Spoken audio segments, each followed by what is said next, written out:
বক্তব্য ভিত্তিক যে শিক্ষা, ইমানের যে শিক্ষা, দ্বীন ইসলামের ধ্যান দেওয়া কতটা প্রয়োজন যেটা আমরা অনুভব করতে পেরেছি। কারণ চারিদিকে এখন শিরক এবং বিদআতের ছড়াছড়ি, আর তার থেকে আমাদের আগামী প্রজন্মকে বের করতে হলে পরে আমাদের প্রতিকাতাদের অবশ্যই বক্তব্যে পরিপূর্ণ দিনকে শিখতে হবে।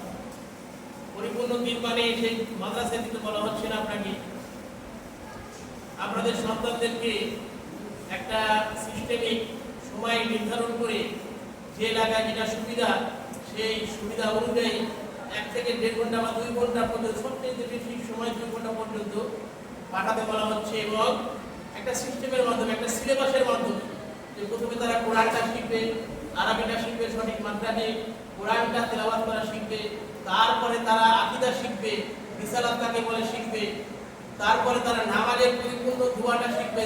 জীবনে চলন চালন করতে গেলে পরে ওঠা বসা, খাওয়া দাওয়া, প্রস্রাব পায়খানা, ঘুম থেকে জাগা, কাজকর্ম, বাড়ি থেকে বের হওয়া, বাড়িতে প্রবেশ করা, অনেক কিছু যেগুলো প্রয়োজন আল্লাহ রাসূল সাল্লাল্লাহু আলাইহি ওয়াসাল্লাম সম্পূর্ণ জীবন বিধান আমাদেরকে দিয়ে গেছে। সমস্ত জায়গায় যে দোয়াগুলো আছে সেই দোয়াগুলো তারা জানবে।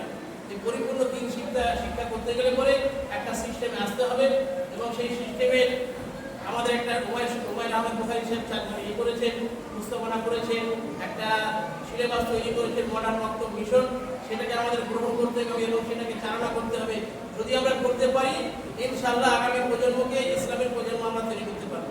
আমাদের আগামী প্রজন্মকে এইভাবে যে ডাকতে হবে যে জেলার প্রোগ্রাম আসুক, আমাদের মোকামের প্রোগ্রাম আসুক, ব্লকের প্রোগ্রাম আসুক, তারা দেখবেন এক একটা কর্মী এক একটা বাড়িতে তৈরি হবে। অতএব এইসব দিকে আমাদের এগিয়ে আসতে হবে। এখন আজানের সময়, আজান হবে, নামাজ পড়ে আমাদের 2 জন বক্তা রয়েছেন। আমাদের সহসম্পাদক সাহেব জাহিরুদ্দিন মোহাম্মদী সাহেব যথেষ্ট কোরআন এবং হাদিসের জ্ঞানে তিনি একটা মসজিদের ইমামতি করেন, তিনি এসেছেন। আপনাদের কাছে অনুরোধ করব, নামাজ পড়ে আপনারা কেউ বিক্ষিপ্ত